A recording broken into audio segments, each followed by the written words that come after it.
And welcome back to here. So guys, आज हम लोग एक बहुत इंपॉर्टेंट टॉपिक के ऊपर बात करेंगे जिसका नाम है दोस्तों एंट्रोपी।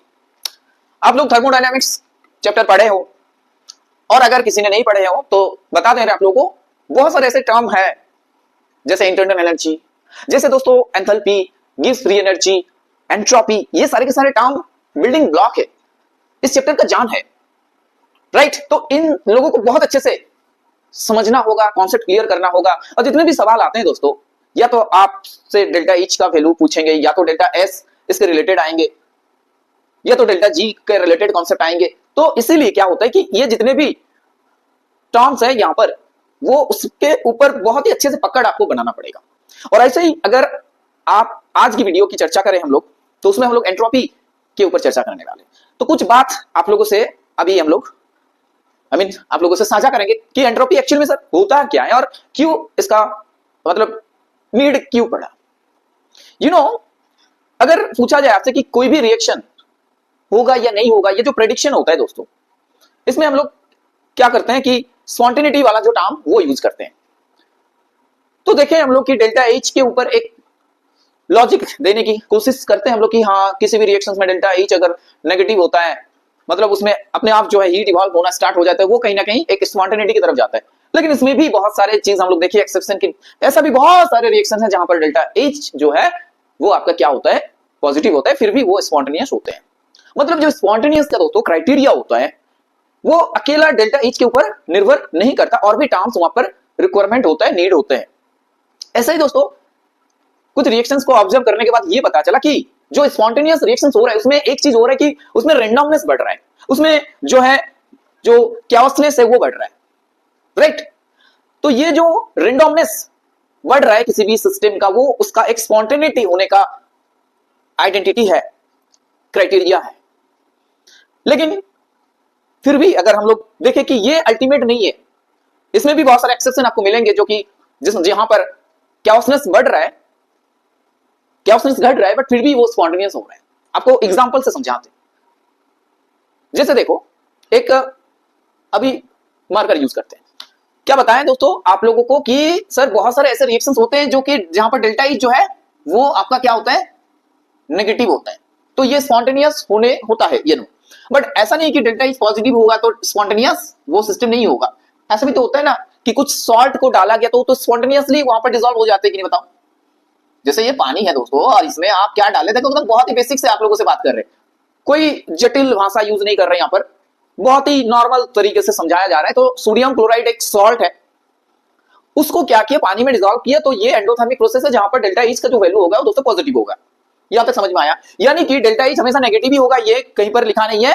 आप ऐसा मान सकते हो कि हाँ भाई हो सकता है, बट ऐसा नहीं कि डेल्टा एच हमेशा ही नेगेटिव होंगे जिसमें वही रिएक्शन सिर्फ स्पॉन्टेनियस होगा, ये कुछ बात नहीं बन रहा है। हाँ, नॉर्मली अगर बात करेंगे हम लोग कैल्शियम ऑक्साइड को पानी में डालेंगे तो कैल्शियम हाइड्रोक्साइड हो रहा है, तो इसमें दोस्तों क्या हो रहा है, हीट इवॉल्व हो रहा है, ठीक है भाई, सो ये स्पॉन्टेनियस रिएक्शन है। लेकिन सोडियम क्लोराइड का गलती क्या कहां, ये भी तो पानी में डिसॉल्व हो रहा है स्पॉन्टेनियसली। तो डेल्टा एच ये क्राइटेरिया एकदम जो फिक्स्ड एकदम फाइनल है वो नहीं हो रहा है, और भी चीजें रिक्वायरमेंट है यहां पर, ठीक है। तो स्पॉन्टेनिटी की अगर बात करें दोस्तों, यहां पर आप लोगों को ध्यान होगा, स्पॉन्टेनिटी जो होता है ये होता है कुछ चीजें जो स्पॉन्टेनियसली मतलब अपने आप हो रहा है। तो रिएक्शंस को अगर हम लोग कैटेगराइज करें तो दो टाइप में आएंगे, एक तो होगा आपका स्पॉन्टेनियस और एक होगा आपका नॉन स्पॉन्टेनियस। नॉन स्पॉन्टेनियस दोस्तों अपने आप नहीं होंगे, बट स्पॉन्टेनियस जो होगा वो आपका अपने आप होंगे। कुछ रिएक्शंस तो अपने आप ही होते हैं, कुछ में कुछ ऐड का जरूरत होता है, कुछ हेल्प कर दो उसको थोड़ा बहुत स्टेप में, फर्स्ट स्टेप में, उसके बाद वो लगातार चलता रहेगा। जैसे एक कोयला है आपके पास मान के चलो, और कोयले को आप थोड़ा आग लगाते हो, वो अपने आप फ्यूल है, तो वो फ्यूल में आग लगा दो तो क्या करेंगे, वो अपने आप जलना स्टार्ट कर लेंगे। तो ये होता है कुछ एड, एक्सटर्नल एड डाले तो वहां पर वो चीजें हो रहा है, राइट। अब देखिए सोडियम को पानी में डालो तो अपने आप क्या हो जाएगा, रिएक्शंस होंगे, हाइड्रोजन गैस निकलेंगे वहां से। तो ये सारे के सारे चीज आपको पता है कि स्पॉन्टेनियस रिएक्शन से और नॉन स्पॉन्टेनियस रिएक्शन दोस्तों जो नहीं होंगे, अपने आप तो कभी नहीं होंगे, मतलब आपको करने के लिए नॉन स्पॉन्टेनियस रिएक्शन बहुत ज्यादा मेहनत करना पड़ेगा। तो स्पॉन्टेनिटी का जो क्राइटेरिया होता है तो पहला क्राइटेरिया ये है कि डेल्टा एच का नेगेटिव होना चाहिए, बट यहां पर एक्सेप्शन ये निकला कि सर डेल्टा एच पॉजिटिव होंगे तो भी ये चीज हो सकता है, स्पॉन्टेनियस हो सकता है। नेक्स्ट हम लोग देखें कि जितने भी स्पॉन्टेनियस रिएक्शंस होता है नॉर्मली क्या होता है, वहां पर एक क्याओसनेस बढ़ता है, रैंडमनेस बढ़ता है मॉलिक्यूल्स एटम्स के बीच में। एज फॉर एग्जांपल दोस्तों अगर बात करें, जैसे PCl5 ये है आपके पास, और ये दोस्तों जब टूटा, ये जब टूटा तो टूटने के बाद बना PCl3 गैस प्लस Cl2, ये चीज हुआ। तो देखो इसमें क्या होगा, रेंडमनेस बढ़ गया। इधर आपका एक मॉलिक्यूल था, इधर दो मॉलिक्यूल बन गया, तो रेंडमनेस बढ़ा। यहां पर ये जो रेंडमनेस की बात कर रहे हैं, ये आपको पता है क्या होता है, chaosness, रेंडमनेस, राइट। जैसे आप लिक्विड वाटर है, मान के चलो लिक्विड वाटर है, और इसको आप क्या किए, बॉयल किए, गर्म किए, तो ये वेपर बन गया, या तो आप बोल सकते हो ये इवापोरेट कर गया, तो ये मान के चलो वेपर बन गया, वाटर वेपर। तो बताओ वाटर में मॉलिक्यूल जितना शांत है, वेपर में उतना ही अशांत है, चारों तरफ मतलब chaosness है एकदम। तो ये जो फ्रीडमनेस बढ़ रहा है, यहां पर बढ़ रहा है कि नहीं बताओ, रेंडमनेस बढ़ रहा है, चारों तरफ वो भागा भागी छूट इधर उधर जा रहा है, मॉलिक्यूल्स बहुत ही मतलब तेज गति में जा रहा है इधर, और ये रेस्ट्रिक्टेड है, हाइड्रोजन बॉन्डिंग है इधर। तो लिक्विड स्टेट में ये लोग शांत है, बट इस साइड जा रहे हैं तो ये वेपर फॉर्म में जा रहा है, तो उसमें क्या हो रहा है, रेंडमनेस बढ़ रहा है। तो बोला गया कि ये जो डिग्री ऑफ रेंडमनेस बढ़ रहा है, ये जो chaosness बढ़ रहा है किसी भी रिएक्शंस का, ये कारण हो सकता है उसका स्पॉन्टेनिटी का, ये एक ड्राइविंग फोर्स हो सकता है इसका स्पॉन्टेनिटी का। यानी कि ये जो मेजरमेंट अब हम लोग कैसे करेंगे किसी भी सिस्टम का, कि इसमें कितना रेंडमनेस है, कितना आपका chaosness है, कैसे मेजरमेंट करेंगे। तो एक टर्म डेवलप किया गया दोस्तों यहां पर थर्मोडायनेमिक्स में, इसको बोला गया एंट्रोपी। अगर दोस्तों क्या बोल रहे थे कि एक नया टर्म डेवलप किया गया, उसका नाम है दोस्तों एंट्रोपी। तो पहले आप लोग को समझाने के लिए दोस्तों क्या होगा, एंट्रोपी के ऊपर हम लोग बहुत सारे बात अभी करने वाले हैं। तो एंट्रोपी दोस्तों ENTROPY, अब देखो बहुत अच्छे से समझो, कॉन्सेप्ट क्लियर करना बहुत इंपॉर्टेंट होता है। तो एंट्रोपी क्या मेजर कर रहे हैं ना, डिग्री ऑफ रेंडमनेस, कितना chaosness है वो सिस्टम में, वो मेजर कर रहे हैं, राइट। तो ये क्या कर रहे हैं, रेंडमनेस को ये मेजर कर रहे हैं, chaosness को मेजर कर रहे हैं। अब दोस्तों क्या होगा कि अगर किसी सिस्टम में एंट्रोपी बढ़ रहा है, ऐसा एक सिस्टम को अगर बोला जाए कि सर एग्जांपल बताइए, तो बहुत ही बेसिक एग्जांपल बता रहे हैं आप लोगों को कि वाटर है लिक्विड स्टेट में, अब उसमें आप वेपर बना रहे हो, वाटर से आप क्या बनाए, वेपर बनाए। तो इसमें देखो वाटर में मॉलिक्यूल जितने शांत थे, वेपर में उतना ही अशांत होंगे, उन लोगों के पास फ्रीडम ज्यादा रहेंगे, वो बहुत ही तेज गति में मूव करेंगे, मतलब वहां पर क्या होगा, एक chaosness रहेगा ज्यादा। तो ये सिस्टम में आपका एंट्रोपी का क्या होगा, वैल्यू अगर आप लोग कैलकुलेट करोगे तो चेंज ऑफ एंट्रोपी जो होगा डेल्टा एस, ये आपका पॉजिटिव होगा। तो ये स्पॉन्टेनियस है, और स्पॉन्टेनियस रिएक्शन में क्या होता है, डेल्टा एस पॉजिटिव होता है, ओके। लेकिन क्या सर ये हमेशा पॉजिटिव होंगे, तभी क्या वो रिएक्शंस वो सिस्टम स्पॉन्टेनियस की तरफ जाएंगे, स्पॉन्टेनियसली होंगे, क्या ये बात है? नहीं दोस्तों, अगर डेल्टा एस नेगेटिव भी हो रहा है, फिर भी बहुत सारे ऐसे सिस्टम आप लोगों को पता होना चाहिए कि वो फिर भी क्या होते हैं, स्पॉन्टेनियस होते हैं। जैसे बात करते हैं यही चीज, वाटर क्या दोस्तों फ्रीज नहीं होते, लिक्विड वाटर है वो अगर हम लोग फ्रीज करते हैं, फ्रीज, तो दोस्तों ये फ्रीज करने के बाद ये क्या हो जाएगा, आइस हो जाएगा कि नहीं बताओ। तो लिक्विड वाटर में जितना एंट्रोपी था, जितना chaosness था, लिक्विड वाटर में जितना chaosness था, वो आइस में आने के बाद उसका chaosness क्या हो गया, कम हो गया कि नहीं बताओ। लेकिन ये प्रोसेस तो स्पॉन्टेनियस है। और एक बताते हैं आप लोग एग्जांपल, देखो ये बारिश होने के टाइम दोस्तों ये जो होता है, ये मेघ है, क्लाउड है। अब क्लाउड में दोस्तों क्या होता है, वो वहां पर chaosness ज्यादा रहेगा, रेंडमनेस ज्यादा रहेगा, बट वो जब गिरेंगे ऐसे वाटर ड्रॉपलेट्स के हिसाब से, रेन जब होता है दोस्तों, तो वहां पर क्या होता है, डेल्टा एस कम हो जाता है ना, रेन वृष्टि में जो होता है दोस्तों, वो रेन वाटर, उसमें आपका रेंडमनेस जो होता है घट जाता है, क्योंकि वो गैसियस से लिक्विड में आ रहा है तो घट जा रहा है ना। तो यहां पर डेल्टा एस आपका क्या हो जाएगा, नेगेटिव हो जाएगा। ये बात समझ में आया? यानी कि डेल्टा एस जो है वो हमेशा पॉजिटिव होंगे, तब वो रिएक्शंस जो है वो आपका स्पॉन्टेनियस जाएंगे, क्या नेगेटिव होंगे तो नहीं जाएंगे। ये देख लो एग्जांपल, बहुत सारे और भी है। तो अकेला मतलब डेल्टा एस के ऊपर बेस करके भी आप लोग नहीं बता सकते कि ये पूरा पूरी स्पॉन्टेनियस का क्राइटेरिया हो सकता है, या तो आप डेल्टा एच के ऊपर भी बात कर सकते हो, ये भी अकेला किसी भी रिएक्शंस को स्पॉन्टेनियस बताने के लिए काफी नहीं है। इंडिपेंडेंटली ना तो डेल्टा एच पूरा फुलफिल कर रहा है इस क्राइटेरिया को, ना तो डेल्टा एस कर रहा है। अब डेल्टा एस और डेल्टा एच इन लोगों को मिला के और भी एक नाम आएंगे, पूरा मिला के एक चीज आएंगे, उसके बाद हम लोग एक फाइनल कंक्लूजन में पहुंच सकते हैं। तो वो हम लोग आगे में जाके बात करेंगे। लेकिन दोस्तों अभी जो एंट्रोपी के ऊपर बात कर रहे हैं उसको क्लियर करते हैं। तो एंट्रोपी के दोस्तों एस से हम लोग डिफाइन कर रहे हैं, उसका चेंज जो होता है वो डेल्टा एस से। अब देखो डेल्टा लिखे, इसका मतलब ये पाथ फंक्शन है और इस स्टेट फंक्शन, पाथ फंक्शन नहीं है, ये स्टेट फंक्शन है। ध्यान से सुनो, ये आपका क्या है, स्टेट फंक्शन है, यानी कि इसका वैल्यू जो होता है स्टेट के ऊपर डिपेंड करते हैं, इनिशियल और फाइनल बस। और दोस्तों ये एक एक्सटेंसिव प्रॉपर्टी है, ये एक एक्सटेंसिव प्रॉपर्टी है। कैसे सर? अगर आपके पास 1 लीटर पानी है तो उसमें जितना रैंडमनेस होगा मॉलिक्यूल्स के बीच में, अगर 10 लीटर होगा तो ज्यादा होगा। बात समझ में आ रहा है? अगर आपके पास 1 लीटर ऑक्सीजन गैस है तो उसमें जितने मॉलिक्यूल्स प्रेजेंट होंगे, मतलब जिसमें कितना जितना जो है रैंडमनेस होगा, अगर 10 लीटर रहा और उससे भी ज्यादा रहा तो ज्यादा होंगे, ऑब्वियसली बात है। तो इसका मतलब है ये साइज के ऊपर डिपेंड कर रहा है, नॉर्मल है, तो एक्सटेंसिव प्रॉपर्टी हो गया। ये स्टेट फंक्शन हो गया, स्टेट के ऊपर डिपेंड करता है, बस पाथ फॉलोड जो हो रहा है वो उसमें से नहीं डिपेंड करता है। आप बात करते हैं दोस्तों कि डेल्टा एस का कुछ क्या ऐसे मैथमेटिकल एक्सप्रेशन है?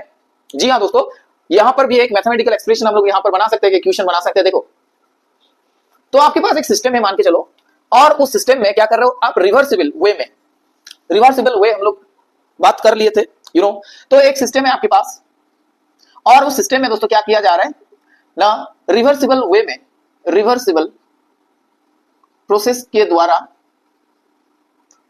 टेम्परेचर को कांस्टेंट रख के, यानी कि आइसोथर्मल वे में, आइसोथर्मल प्रोसेस में क्या किया जा रहा है दोस्तों, कुछ अमाउंट ऑफ हीट यहां पर सप्लाई किया जा रहा है, इस सिस्टम में किया जा रहा है। और जब हीट सप्लाई किया जा रहा है दोस्तों, तो वहां पर कुछ टेम्परेचर तो सिस्टम का रहा होगा जो कि कांस्टेंट की है आपने, तो ये टेम्परेचर मान के चलो टी है आपके पास यहां, और कुछ अमाउंट ऑफ हीट आप यहां पर सप्लाई किए, राइट? तो मान के चलो कुछ amount delta Q amount of heat यहां पर सप्लाई किए। ओके, अब इसको कैसे मतलब डिफाइन करें, एंट्रोपी को कैसे डिफाइन करें? देखो, ये जो हीट सप्लाई किया गया एक रिवर्सिबल प्रोसेस द्वारा आइसोथर्मल वे में, तो वो आप पहले लिखो यहां पर कि डेल्टा क्यू रिवर्सिबल हम लोग हीट सप्लाई किए अपन में, जिस टेम्परेचर में दोस्तों वो सिस्टम था, जिस टाइम वो हीट सप्लाई किया जा रहा है उस टाइम जो सिस्टम का टेम्परेचर था वो टी है, वो टी लिखे हम। तो यहां पर जो वैल्यू आ रहा है ना, ये जो रेशियो आ रहा है, ये आपका क्या है, एंट्रोपी बता रहा है। तो ये एंट्रोपी का एक्सप्रेशन ऐसे हम लोग कर सकते हैं, राइट? तो दोस्तों यहां पर थोड़ा बहुत हीट दे रहे हैं, इसलिए इसका जो है अगर हम लोग डीएस लिखेंगे तो सही रहेगा कि इस सिस्टम का जो एंट्रोपी का परिवर्तन हुआ, चेंज हुआ, वो डीएस बराबर क्या हो रहा है, डेल्टा क्यू, यानी कि हम लोग ये डी नहीं लिख सकते यहां पर, पाथ फंक्शन है, तो delta Q reversible by T. अब अगर ये एक सिस्टम ऐसा हुआ मान के चलो कि ये एक दशा में था, मतलब 1 में था और वो 2 में पहुंचा, राइट? 1 में था और 2 में पहुंचा, तो अगर हम लोग टोटल वैल्यू कैलकुलेट करेंगे, ये 1 में था 2 में पहुंचेंगे, तो delta Q reversible by T, ये दोस्तों क्या हो जाएगा, S2 माइनस S1, यानी कि डेल्टा एस, ये बराबर में क्या हो जाएगा फिर, क्यू रिवर्सिबल बाय टी। तो डेल्टा एस बराबर जो हो रहा है क्यू रिवर्सिबल बाय टी, ये आपका क्या होगा, फाइनली जो है आपका एंट्रोपी का एक्सप्रेशन आ गया। बात समझ में आया? यानी कि किसी भी सिस्टम में हम लोग हीट यूज कर रहे हैं, हीट डाल रहे हैं, बट वो रिवर्सिबल वे में होना चाहिए, ये बात ध्यान में रखो। और टी जो है टेम्परेचर, मतलब जिस टेम्परेचर में आप वो कहानी बना रहे हो, ठीक है, temperature at which the heat is applied, वो चीज हो रहा है। तो ये इन दोनों का रेशियो जो हो रहा है वो आपका क्या है, एंट्रोपी, डेल्टा एस। और ये डेल्टा एस जो है वो डिग्री ऑफ मेजरमेंट क्या है, chaosness और रैंडमनेस, और ये टर्म स्पॉन्टेनिटी को समझाने के लिए आपको हेल्प कर रहा है। क्लियर हो गया? कुछ इंपॉर्टेंट मैथमेटिकल एक्सप्रेशन आप लोगों को ध्यान में रखना पड़ेगा दोस्तों यहां पर, जैसे ये क्यू रिवर्सिबल वे में अगर आप, बहुत सारे ऐसे प्रोसेस रहेंगे जहां पर फ्यूजन हो रहा है, फेज चेंज हो रहा है, तो वहां पर जो क्यू की बात करते हैं हम लोग, वो आपका क्या होगा, डेल्टा एच। तो इसका एक्सप्रेशन इस हिसाब से भी लिख सकते हो, तो कंफ्यूज होने का कोई जरूरत नहीं है। अगर आप बात कर रहे हो क्यू रिवर्सल, तो डेल्टा एच फ्यूजन बटे में टी होगा। अगर बॉइलिंग की बात कर रहे तो बॉइलिंग का टेम्परेचर जो वहां पर हीट ऑफ रिएक्शन होगा वो लिखेंगे हम लोग, फ्रीजिंग का वो लिखेंगे, फेज चेंज का वो लिखेंगे, न्यूट्रलाइजेशन रिएक्शन का फिर वो लिखा जाएगा। मतलब जितना भी हीट का जो चेंज हो रहा है वहां पर क्यू रिवर्सिबल के प्लेस में अगर हम लोग ये लिखेंगे तो कोई दिक्कत नहीं है। बात समझ में आया? कुछ मैथमेटिकल एक्सप्रेशन आप लोगों को लिख दे रहे हैं, जैसे कि दोस्तों यहां पर अगर हम लोग बात करें तो delta S is equal to होता है N R L N V2 by V1, यानी कि V final by V initial. ये आपका एक एक्सप्रेशन यहां पर बनेगा, राइट? ये ध्यान रखना है क्योंकि यहां से सवाल पूछते हैं आप लोगों से।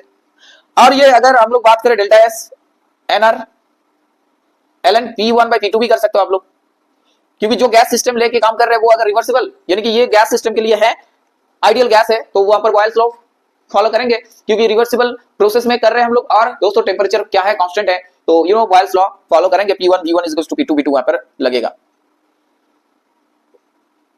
बात समझ में आया? तो ये दोनों फार्मूला आप लोग ध्यान रखना, ये चीज और ये, और इसको बहुत सारे तरीके से आप लोग रिप्रेजेंट कर सकते हो। तो उसका जस्ट एक नमूना हम यहां पर दिखाएं कि फ्यूजन में अगर हीट का जो चेंज हो रहा है वो डेल्टा एच एफ के हिसाब से भी आप लोग लिख सकते हो, तो कोई दिक्कत नहीं है। इसका बहुत सारे आप मोड से इसका एक्सप्रेशन बना सकते हो, ठीक है।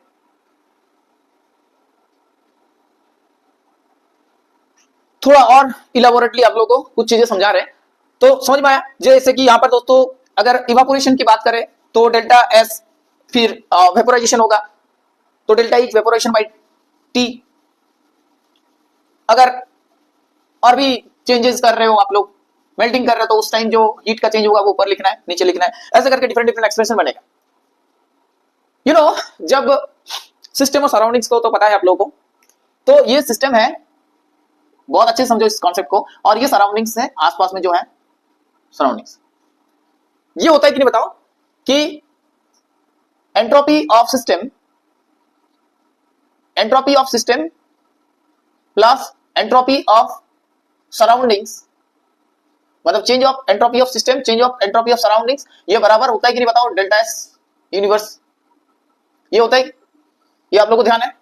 और एक स्पॉन्टेनियस प्रोसेस होने का क्राइटेरिया दोस्तों ये बताते हैं कि डेल्टा एस यूनिवर्स ये हमेशा जीरो से बड़ा होगा, ये हमेशा जीरो से बड़ा होगा। Delta S universe is always greater than zero. और ये टोटल एंट्रोपी जो होता है सिस्टम का सराउंडिंग का मिला के जो होता है आपका यूनिवर्स बनेंगे। System plus surrounding is equal to universe. अब कॉन्सेप्ट इधर आओ, सिस्टम क्या कर रहा है दोस्तों, सराउंडिंग से क्यू अमाउंट ऑफ हीट ले रहा है, system Q amount of heat यहां ले रहा है रिवर्सिबल वे में, at constant temperature, T kelvin में है मान के चलो।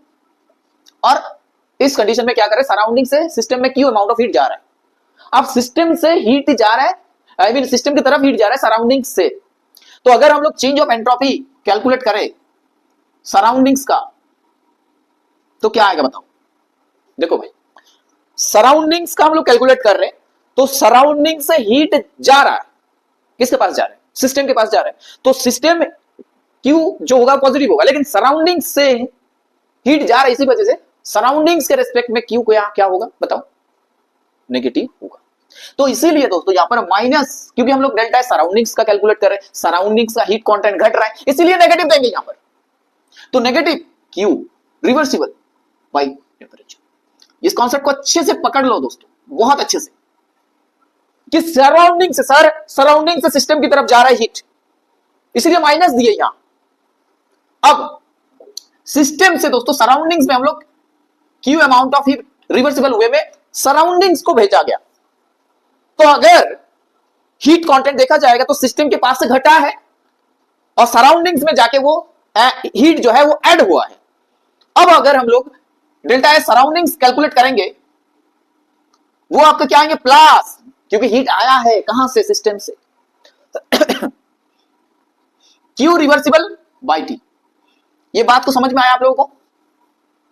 जब सिस्टम सराउंडिंग्स जब हीट छोड़ देंगे तो माइनस होगा, और सराउंडिंग्स जब हीट को गेन करेंगे तो प्लस होगा। यही तो कॉन्सेप्ट है। तो एंट्रोपी के ऊपर आप लोगों का ये चर्चा कर दी है हम लोग, बहुत अच्छे समझ लिए कि एंट्रोपी को तो आप दिक्कत नहीं करेंगे। अगर कोई ये वीडियो को देख रहा है, यहां तक देख लिए हैं, तो एंट्रोपी का मतलब समझ में आ गया उसको कि भाई एंट्रोपी होता है ऐसा है कि जो सिस्टम का डिग्री ऑफ कैओसनेस, रैंडमनेस को मेजर करते हैं, और इसका ये ऐसे डिफाइन किया जाता है कि रिवर्सिबल वे में किसी भी सिस्टम में हीट सप्लाई किया जा रहा है उसको लिखेंगे और डिवाइड कर देंगे कि किस टेंपरेचर में वो हीट उस सिस्टम में डाला जा रहा है, यानी कि क्यू रिवर्सिबल बाई टी। यही होता है आपका डेल्टा एस एंट्रोपी का चेंज। एंट्रोपी एक एक्सटेंसिव प्रॉपर्टी है, एक्सटेंसिव। उसके बाद एंट्रोपी जो होता है वो आपका क्या है, एक स्टेट फंक्शन है। और अगर यूनिट की बात करते हैं हम लोग तो बहुत इजीली तरीके से बता सकते हो, जूल पर केल्विन होगा ऐसा यूनिट, राइट। और दो important term relation, delta is equal to N R L N V2 by V1, और जैसे कि ये गैसियस लॉ है, गैसियस सिस्टम के लिए बना रहे हैं, इसीलिए दोस्तों बॉयल्स लॉ फॉलो करेंगे तो V2/V1 के प्लेस में आप लोग P1/P2 लिखो। R गैस कांस्टेंट है, N मोल है, तो ऐसे करके आप लोग डेल S कैलकुलेट कर सकते हो। और डिफरेंट प्रोसेस के ऊपर हम लोग बात कर लिए कि अगर फ्यूजन हो रहा है तो वहां पर डेल्टा S फ्यूजन पूछेंगे आपसे, कैलकुलेट करो फ्यूजन, तो वहां पर डेल्टा H फ्यूजन लिखेंगे और T फ्यूजन टेम्परेचर जो है उस टाइम वो लिखेंगे। बात समझ में आया? अगर दोस्तों बॉइलिंग की बात कर रहे हैं तो बॉइलिंग लिखेंगे, राइट। वेपोराइजेशन हो रहा है तो डेल्टा एस वेपोराइजेशन लिखेंगे, वेपोराइजेशन प्रोसेस में डेल्टा एच वेपोराइजेशन और ये टेम्परेचर। बात समझ में आ रही है कि बताओ? मेल्टिंग के केस में यही चीज होगा। डिफरेंट प्रोसेस जो आएंगे दोस्तों वहां पर बस आपको क्या करना होगा, डेल्टा एच का वैल्यू पुट करना होगा तो आप इजीली कैलकुलेट कर पाओगे, राइट। तो एंट्रोपी समझा दिए। अब नेक्स्ट दोस्तों वीडियो में हम लोग बात करेंगे कि गिब्स फ्री एनर्जी क्या है, उसका कॉन्सेप्ट क्या है, क्या यूज, कैसे यूज करेंगे गिब्स फ्री एनर्जी को, और इसके साथ दोस्तों डेल्टा एस का क्या रिलेशन है, डेल्टा एच का क्या रिलेशन है, और फाइनली दोस्तों स्पॉन्टेनिटी का हम लोग क्राइटेरिया देखेंगे, जो कि डेल्टा जी का वैल्यू बहुत इंपॉर्टेंट एक रोल प्ले करता है स्पॉन्टेनिटी को डिटरमाइन करने के लिए, राइट। तो नेक्स्ट वीडियो में हम लोग उसी के ऊपर बात करेंगे। सो उम्मीद करते हैं आप लोगों को जो भी एंट्रोपी के ऊपर कॉन्सेप्ट समझाया गया दोस्तों, स्पॉन्टेनियस प्रोसेस के ऊपर कॉन्सेप्ट समझाया गया, आप लोगों को समझ में आया है। और अगर दोस्तों समझ में आया है तो please do like and share this video to your friends, and if you are new in this channel तो please do subscribe this channel. So thanks for watching, bye everyone.